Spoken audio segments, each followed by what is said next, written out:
Moving into the book of Joshua tonight, and maybe into the book of Judges also. And I wish I had better news for Israel, but you know the story before I say it. We're going to get into negative promises that Yahweh makes Israel, and we're going to see Yahweh fulfill those promises. It's going to end up being the story of Israel through most of these books of the Old Testament.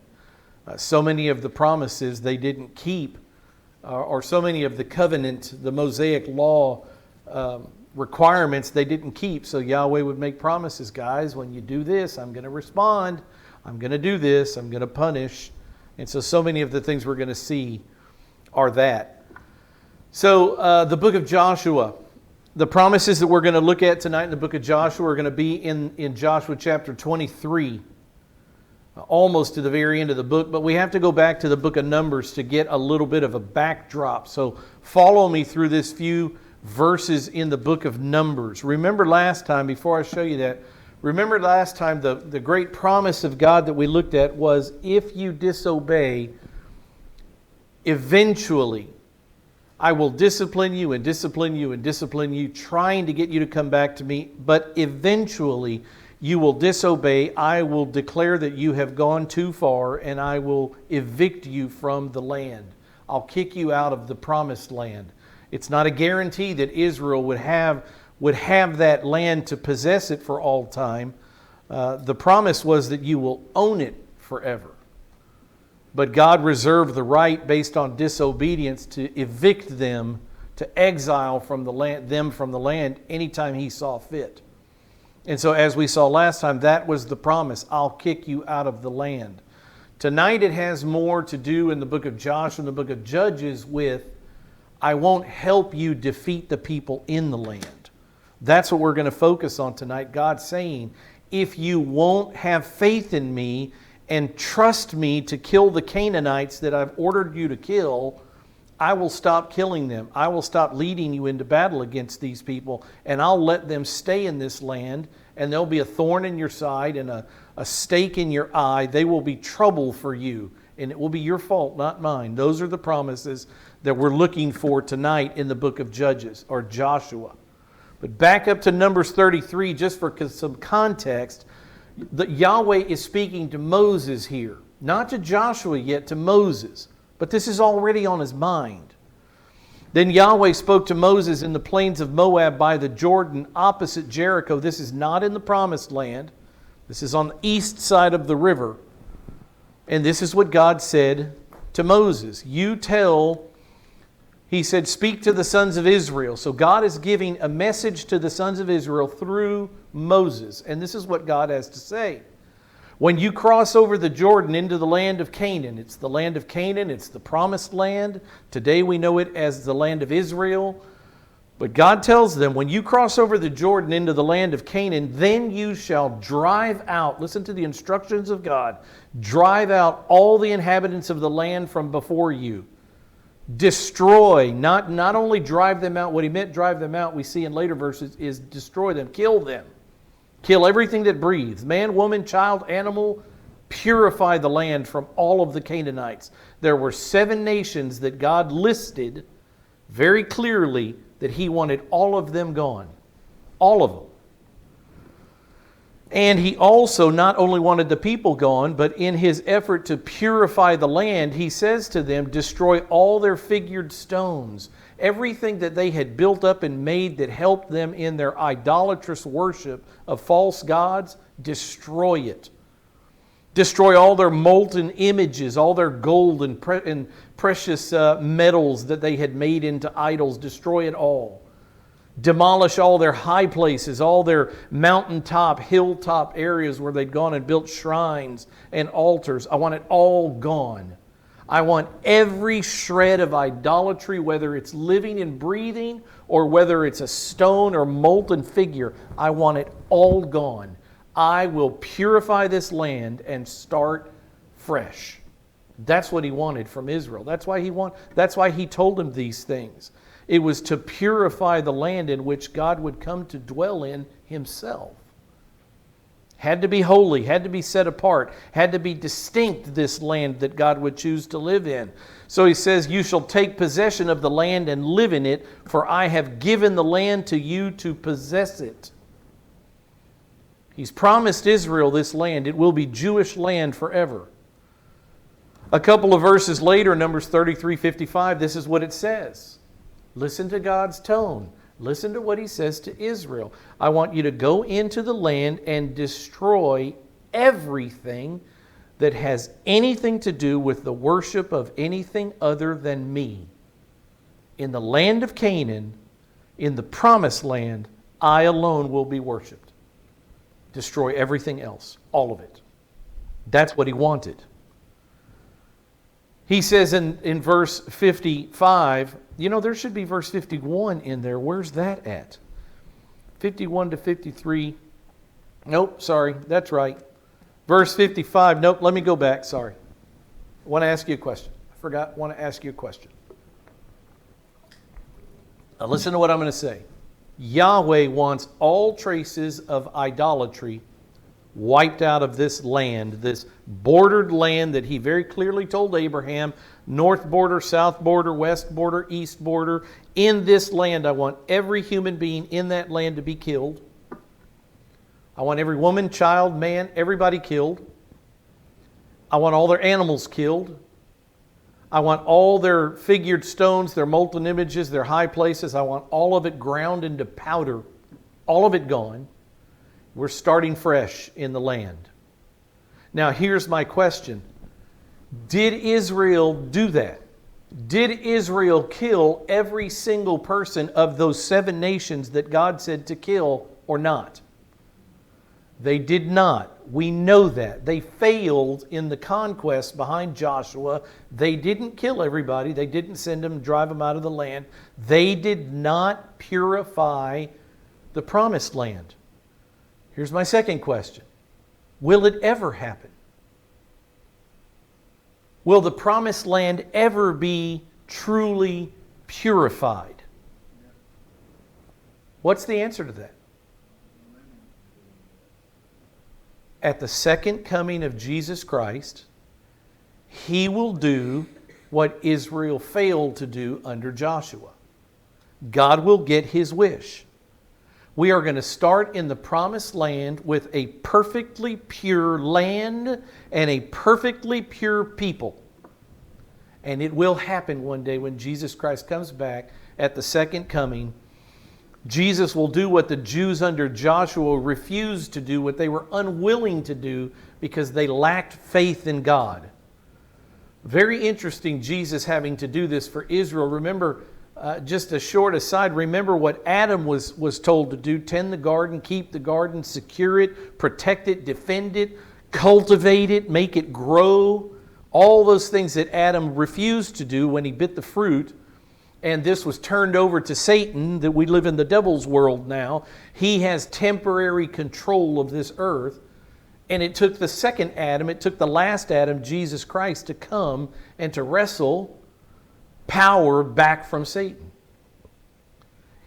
In the same way that he sent in Israel behind Joshua into the promised land to purify the land, and Israel couldn't get it done, so who has to do it? Same Jesus. At the first advent, he did it one way. At the second advent, the second coming, he's going to do it a different way. He will purify the land with the sword that comes out of his mouth. He's going to do exactly what he said to Moses here in Numbers 31, destroy everything in the land. Jesus will do it. It's the campaign of Armageddon, when he comes back and destroys all unbelievers on the earth, not only in the land of Canaan, but everywhere on earth. All unbelief will be destroyed. All idolatrous garbage will be thrown away. Imagine the beast is going to raise, the Antichrist is going to raise a statue of himself that he demands the world to worship. What do you think Jesus is going to do to that when he returns? He's going to demolish it. He's going to destroy it. That's what he's going to do. He's going to do exactly what he wanted Israel to do in the days of Joshua, but they were unwilling to do it. Exactly what he's going to do. A couple verses later, he says, here's a negative promise. It's in the Lord's mind because he knows all things. If you do not drive them out. Here's the focus tonight, driving out the inhabitants of the land of Canaan.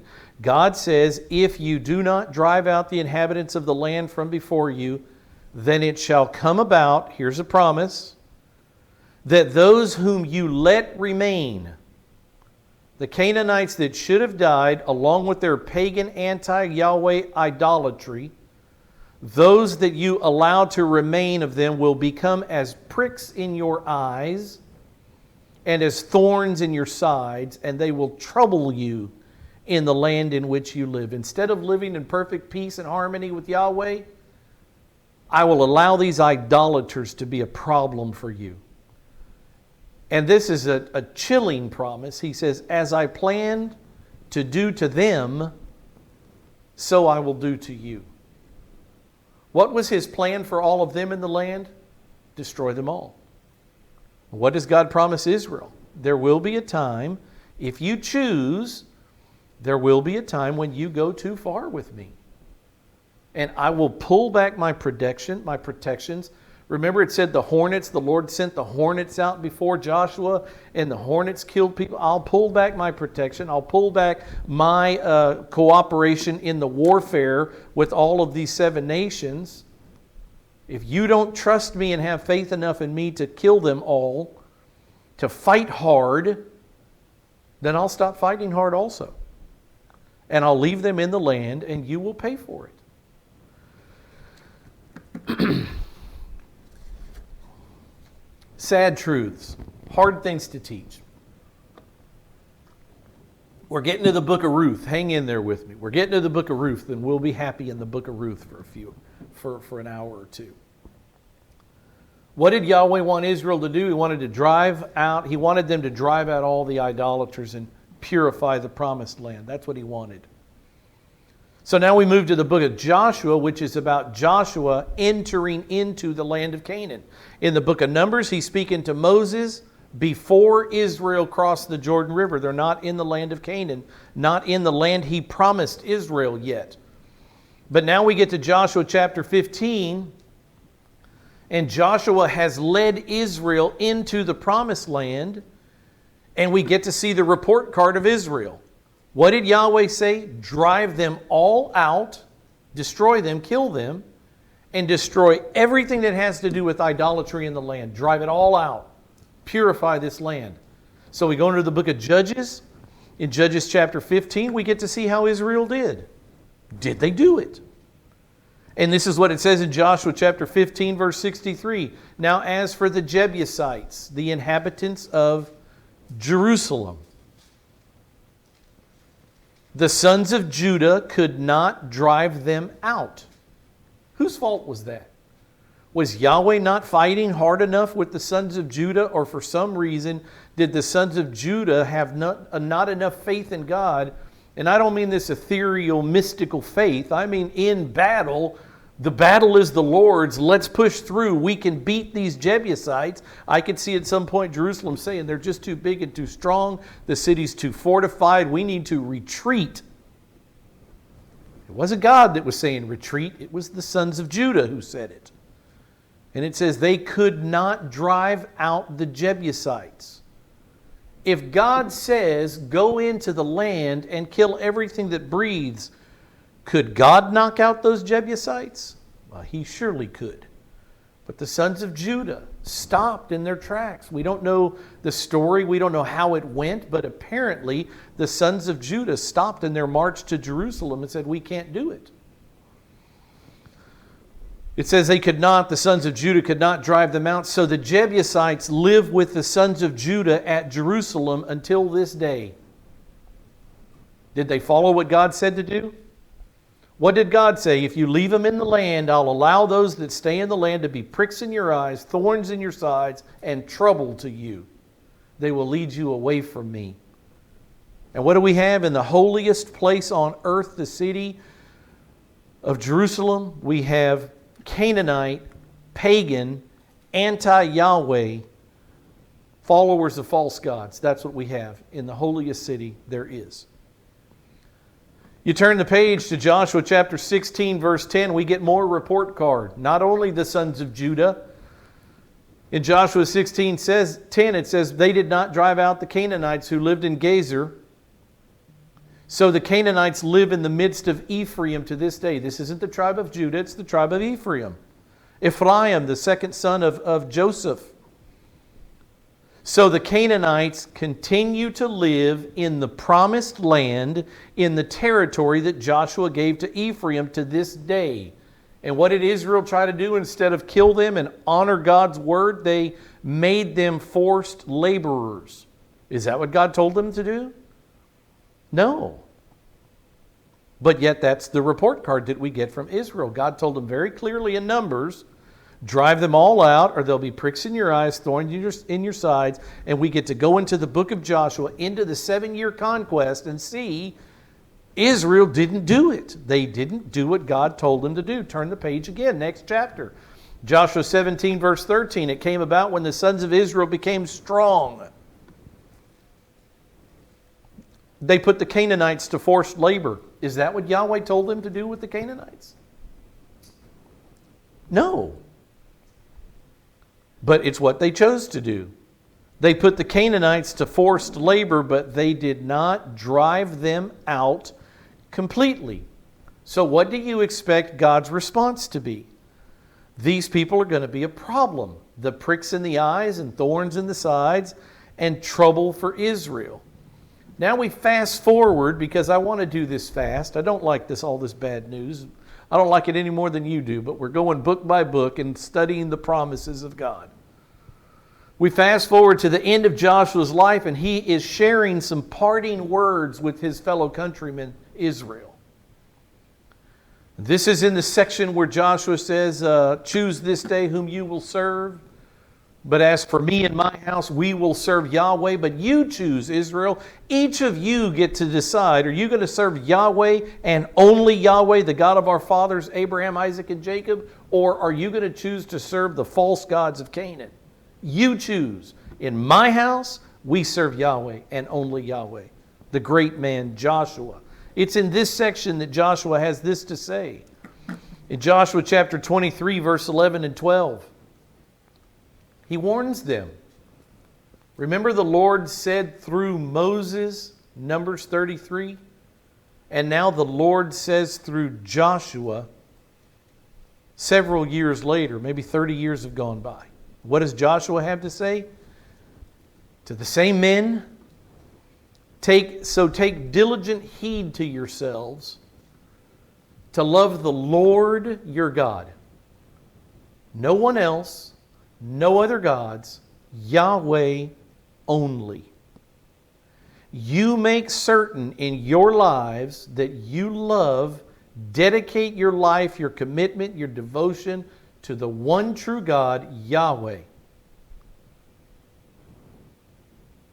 Suggestion, he says. This is how you should do this. And look what else he has to say. For if you ever go back and cling to the rest of these nations which remain among you, like the Jebusites in Jerusalem, the Canaanites in the land of Ephraim, the Canaanites that have been made forced labor instead of being killed because God decided it was time for them to be killed. If you ever go back and cling to the rest of these nations which remain among you and intermarry with them, so that you associate them and them with you. Remember what he said? There'll be pricks in your eyes, there'll be thorns in your sides, there'll be trouble to you. Joshua is telling them what that trouble is going to be. If you fall in love with these women, and these women fall in love with your men, and your women fall in love with their men, and their men fall in love with your women, this is what's going to happen. He says, know with certainty that Yahweh your God will not continue to drive these nations out from before you.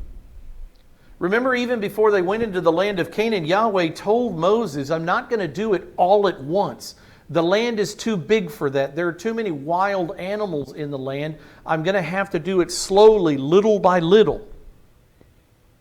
That's the way God intended this. Remember the conquest. If you were here for Joshua, I know everybody was. But what Joshua did in that 7 years of conquest was cut the head off the snake. Remember I kept saying that? He cut the head off the snake. What Joshua did with the army of Israel was make the land of Canaan able to be defeated. He made them defeatable by killing the strongest powers, the strongest leaders, the strongest armies. That's what Joshua did. There were still hundreds of thousands of Canaanites in the land that little by little each tribe needed to go into their territory and kill the rest of them. And God was helping them do that. So by the end of Joshua's life, that's what he's saying. God promised to do this little by little, but you aren't doing your part. And if you ever go back and you start worshiping the gods of these nations and intermarry with them, that's exactly what you'll do. You'll marry their women and then you'll start worshiping their gods. God will stop. Here's the promise I want to look at. God will not continue to drive these nations out from before you. He will allow them to stay. But they will be a snare and a trap to you. So now we have a prick in your eye, a thorn in your side, trouble to you, a snare to you, and a trap like a bird caught in a net. There'll be a whip on your sides and thorns in your eyes until eventually you will perish from off this good land which Yahweh your God has given you. These people, Israel, will destroy you. This influence will destroy you. They'll make you walk away from God, and when they do that, God will walk away from you, even if it's temporary. They will destroy you. And Joshua warned them of this. If you don't kill these people, continue fighting them, if you allow them to stay and start having relations with them, God will stop driving them out before you, and that will be disastrous. In the next verse, this is what Joshua says. He says, now behold, today I am going the way of all the earth. Joshua's prophesying his imminent death. That's what that means, going the way of all the earth. I'm going to die like every other man I've ever known does. And you know in all your hearts and in all your souls, listen to this, you know that not one word of all the good words which Yahweh your God spoke concerning you has failed. What did Joshua just call God? A promise keeper. You know that every word, you know this in your hearts, you know this in your souls, you know this in your innermost being. You know that every good thing God has promised us has come true. Where do you think he's going off of this? Where is he going next? He says, all have been fulfilled for you, all the promises of God. Not one of them has failed. And not a Jew in Joshua's crowd could have said, oh, but wait a minute, you're forgetting this time. There was nothing they could say. He had shut up the crowd. God is a perfect promise keeper. And that's what he just told them. And so in the very next verse, he says this, in the same way that God kept the good promises, God will keep the rest of the promises. It shall come about that just as all the good words which the Lord your God spoke to you have come upon you, so in the same way, just like every good promise occurred, in the same way the Lord will bring upon you all the threats. All the negative promises, we would say, until he has destroyed you from off this good land which Yahweh your God has given you. He has freely given it to you, Israel, and by your own choice to disobey him, you will drive him to do to you what he wanted you to do to the Canaanites, and he will evict you from this land. He keeps going. He says, when you transgress the covenant, not if, when you transgress the covenant of Yahweh your God, the deal, the agreement I'm the Lord your God, have no other gods before me, make no images, keep the Sabbath, honor your mother and father, and all the other 613 commands that Israel said, what Yahweh has said, we will do. He took them at their word. He's a promise keeper. When they made a promise to him, why wouldn't he have expected them to keep their promise?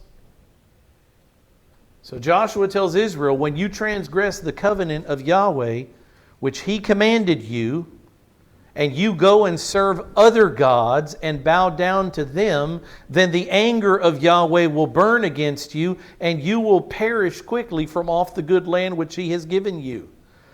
You can't run away from that perish off the good land, even though that's not the promise I'm focusing on tonight. I'm more focusing on the fact that he was going to drive out all these nations, but he didn't, because Israel wouldn't drive them out.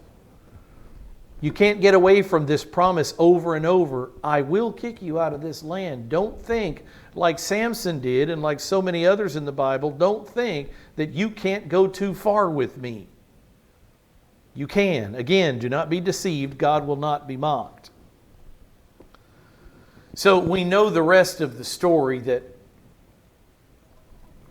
as we saw, it says God will not continue to drive these nations out before you. And we have to get to the book of Judges, where we go now. We just left Joshua, and we're entering into the next book, the book of Judges. And we have to go into history a bit. We got to let history play out a few more years and see, did God keep this promise to Israel that if you turn away, then the Lord God will not continue to drive them out? So we get into the book of Judges, and this is what we see in Judges chapter 1. Turn to Judges with me. I don't have this verse on the board. You'll have to read these verses with me. I'm in Judges chapter 1, verse 27.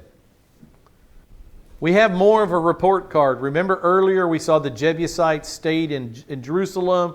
We saw the Canaanites stay in the land of Ephraim. So we get to see more of a report card from Israel. How did they do with the command of Yahweh? Kill them all and drive them from this land. Destroy all of their idols and everything that has to do with the worship of false gods. And look what it says in Judges chapter 1, verse 27. You just start circling the tribes of Israel. But Manasseh did not take possession of Beit Shan and its villages, or Tanakh and its villages, or the inhabitants of Dor and its villages, or the inhabitants of Ibleam and its villages, or the inhabitants of Megiddo and its villages. And what's the conclusion? So the Canaanites persisted in living in that land. Did Israel do? Did the tribe of Manasseh, did they do what God commanded them to do?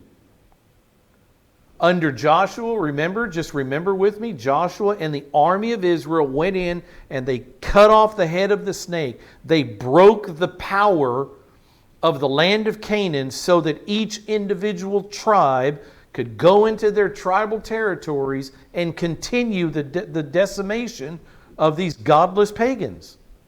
Keep killing them. The tribe of Manasseh didn't do it. You go on to the next verse. Verse 28, it came about when Israel became strong. We just read this verse, that they put the Canaanites to forced labor. They did not drive them out completely. Go to verse 29. The next guy, Ephraim, son of Joseph. His tribe did not drive out the Canaanites who were living in Gezer. So the Canaanites live in Gezer among them. What did they say? If you live among these Canaanites, you'll start to socialize with them. Eventually your men will fall for their women. You will intermarry with them. Their women will lead your sons away from Yahweh worship and into false god worship. And I will stop driving them out before you. I will allow them to be thorns in your eyes, pricks in your eyes and thorns in your sides and a whip on your side and all those things. If this is what you want, I'll allow it. Ephraim. Look at verse 30. Go to the next one. Zebulun. Another of the tribes of Israel. Zebulun did not drive out the inhabitants of Kitron or the inhabitants of Nahalol, so the Canaanites lived among them. I mean, how many warnings does Israel have to have? This will be bad for you. They became subject to forced labor. Verse 31, Asher, another of the tribes of Israel. Asher did not drive out the inhabitants of Akko, or the inhabitants of Sidon, or of Athlab, or of Achzib, or of Helba, or of Afik, or Rehob. So what happened in the land of the Asherites? The Asherites lived among the Canaanites. That's going to be trouble. The bad apple's going to spoil the bunch. Israel is not going to bring these pagan Canaanites into the worship of Yahweh. The opposite is going to happen. The pagans are going to lead Israel away from the worship of Yahweh. It's exactly what happened. It's exactly what God warned. It's what Moses warned. It's what Joshua warned. And what do we see Israel do? Exactly that.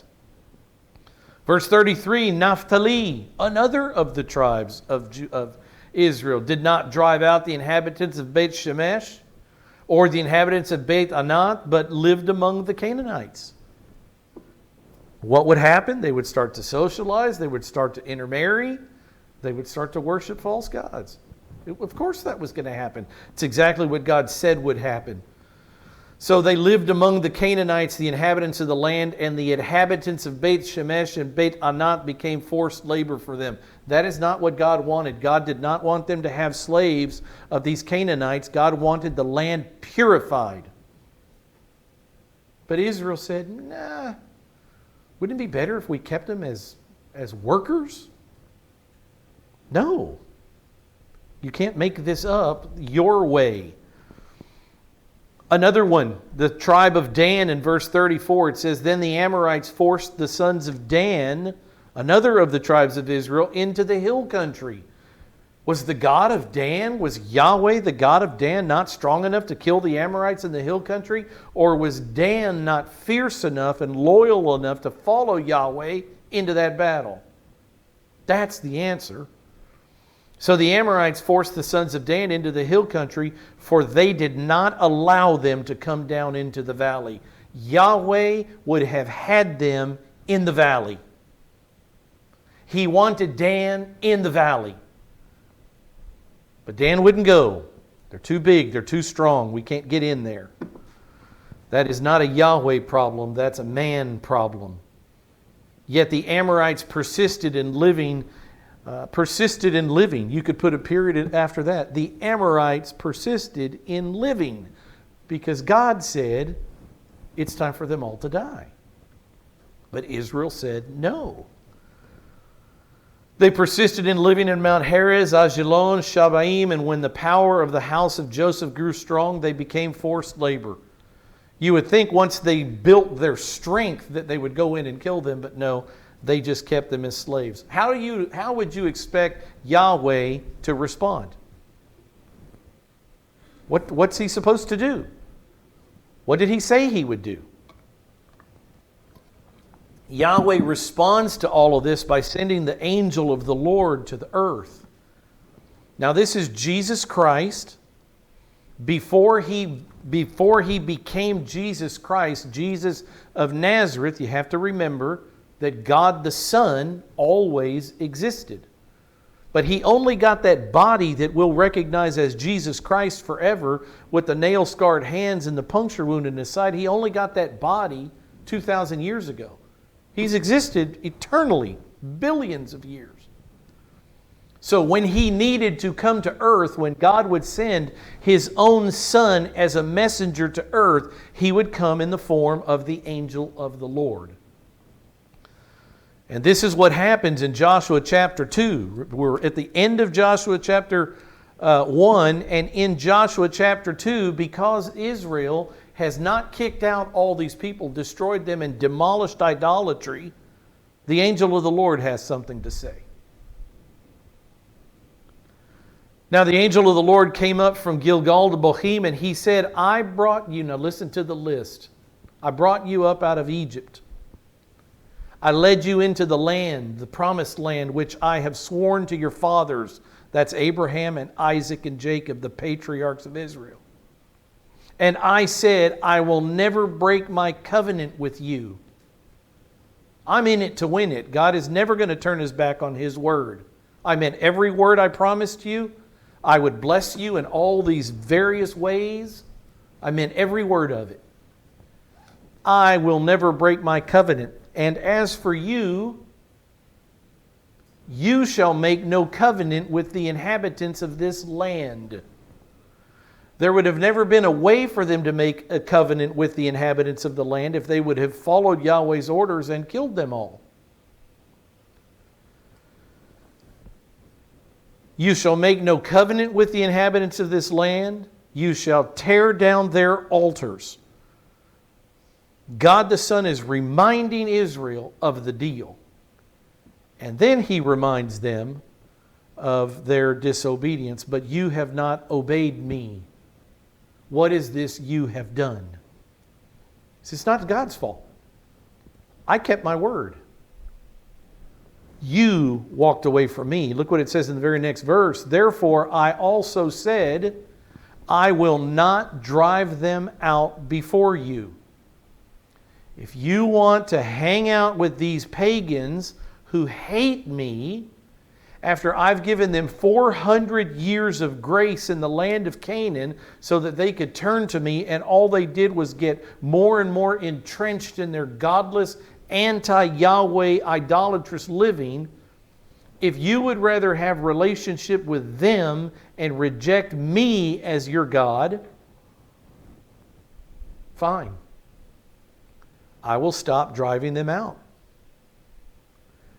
I'm driving them out to protect you, to purify the land so that I will come and live there, dwell among you. If you don't want that, fine. He's a perfect gentleman. Don't ever forget that about our God. He does not force us to do things.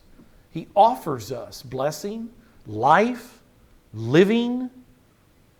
It's man that says, no, I don't want that. And God's not going to force it. You want to be a fool? Go right ahead. We can do it the easy way. We can do it the hard way. The way of the transgressor, Proverbs 13:15 says, the way of the transgressor is hard. You want to disobey God? You're welcome to, but that's a hard road. You don't want to go down that road. The way of the transgressor is hard. Who wrote the Proverbs? What king of Israel wrote the Proverbs? Solomon.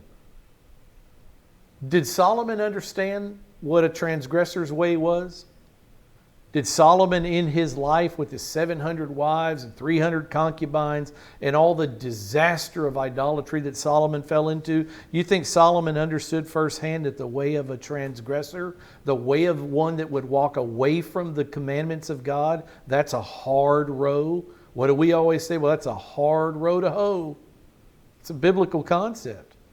The way of a sinner, the high-handed sinner who desires to make his own way, that's a hard row.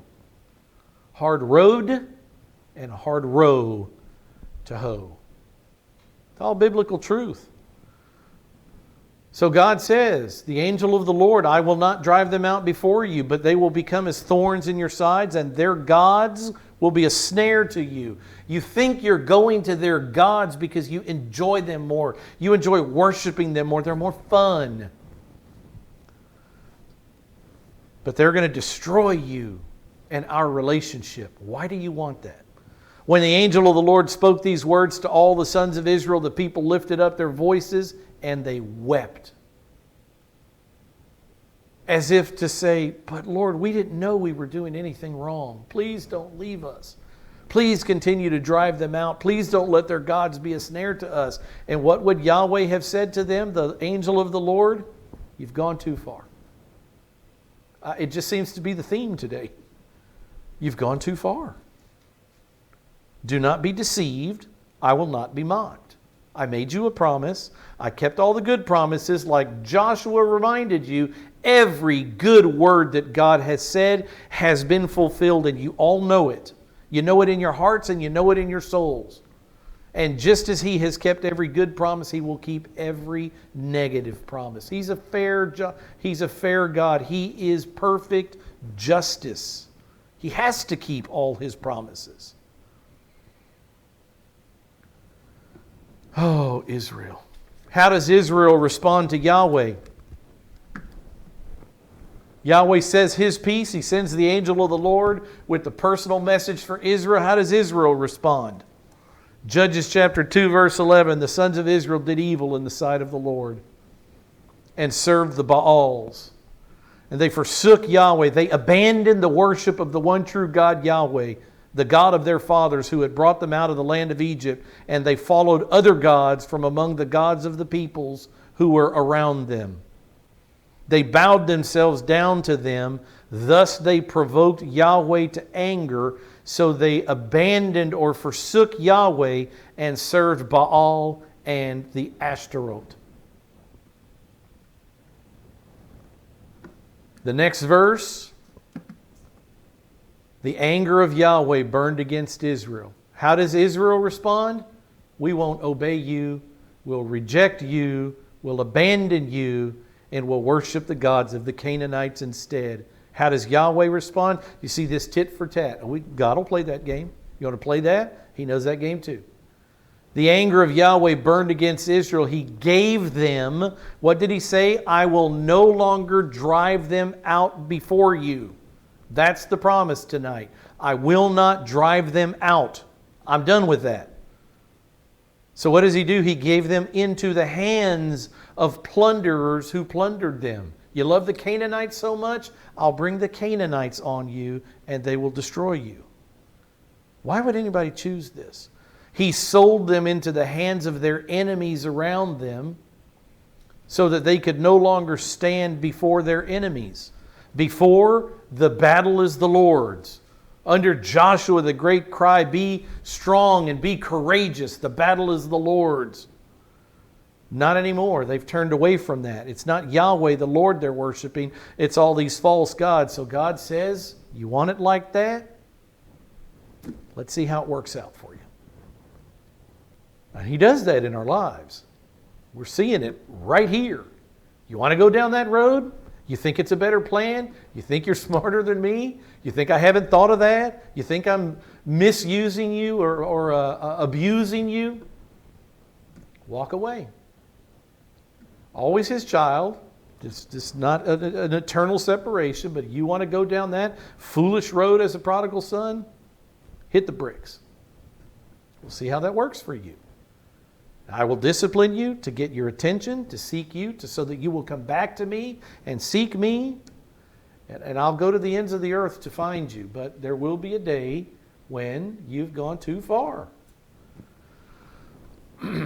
He sold them into the hands of their enemies around them so that they could no longer stand before their enemies. You want to love these people? You want to intermarry with them? You want to worship their gods? I'll turn the tides on you. You think they are your protection and not me. I'll use them to destroy you. How do you like that? Wherever they went, the hand of Yahweh was against them for evil. Who's the they? The chosen people of God, Israel. What does the Bible say? Instead of walking under the protective hand of God Almighty, it says, wherever Israel went, the hand of Yahweh was against them for evil, as Yahweh had spoken, promised, and as Yahweh had sworn to them, promised, so that they were very severely distressed. He told them this would happen.